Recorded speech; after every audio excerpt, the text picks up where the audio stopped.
Na ndiyo maana kwenye ile Mwanzo 1 mstari wa 26 Biblia inasema na tumfanye mtu kwa sura yetu, kwa mfano wetu. Biblia haisemi hivi na nimfanye mtu kwa sura yangu, kwa mfano wangu. Hapana, hii ndio inayoeleza Bwana akasema, iko kwenye umoja. Lakini anaposema anasemaje? Tu mfanye kwenye wingi, sura yetu kwenye wingi, mfano wetu kwenye wingi. Hiyo ni Mwanzo 1:26.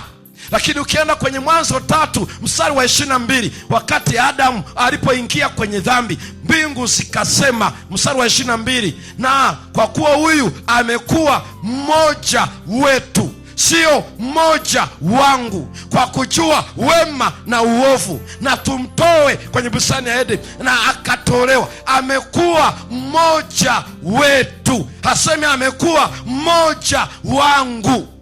Yaani Musa akosee kwenye Mwanzo 1, akosee tena kwenye Mwanzo 3 mstari wa 22. Kana kwamba haitoshi, nenda Mwanzo 11 mstari ule wa 7, wakati wa ujenzi wa mnara wa Babeli. Hebu fungua hapo uweze kusoma, uone Mungu anavyojifunua. Haya, na tushuke huko. Na tushuke wapi? Huko. Kwa nini hasemi na nishuke? Anasema na tushuke. Haya yote ni kusema nini?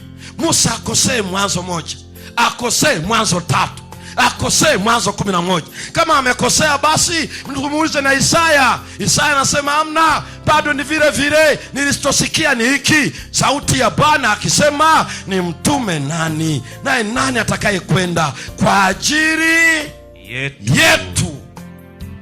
Halafu leo tubabaishwe na shetani ya kwamba hakuna utatu. Tubabaishwe na shetani kienyeji kiasi hicho.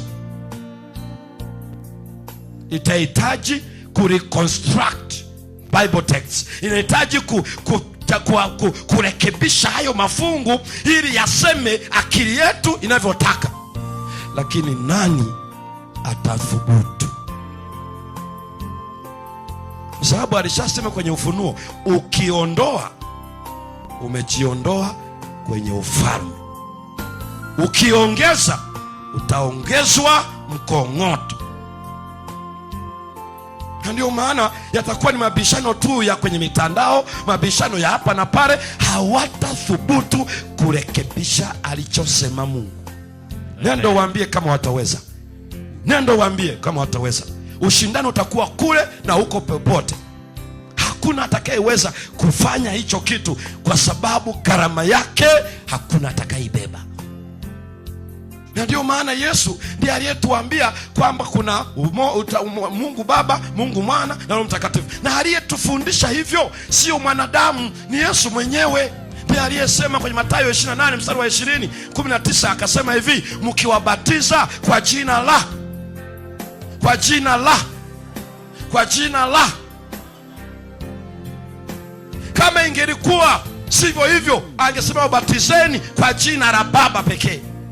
Lakini amesema katika kukiri imani, kumwamini Mungu, wasije wakakosea, watabatizwa kwa jina la Baba, kwa jina la Mwana, kwa jina la Roho Mtakatifu. Kama Yesu ametufundisha hivyo, mimi nimechagua kutosikia uchafu wowote wa karne ya 21. Amen. Halafu nasema wewe nimpata chakula. Chakula gani? Kumbe Mungu ni nafsi moja tu, hakuna nafsi tatu. Biblia imeeleza, na Yesu ndiye ametufundisha wingi hauendi zaidi ya 3, unaishia kwenye 3.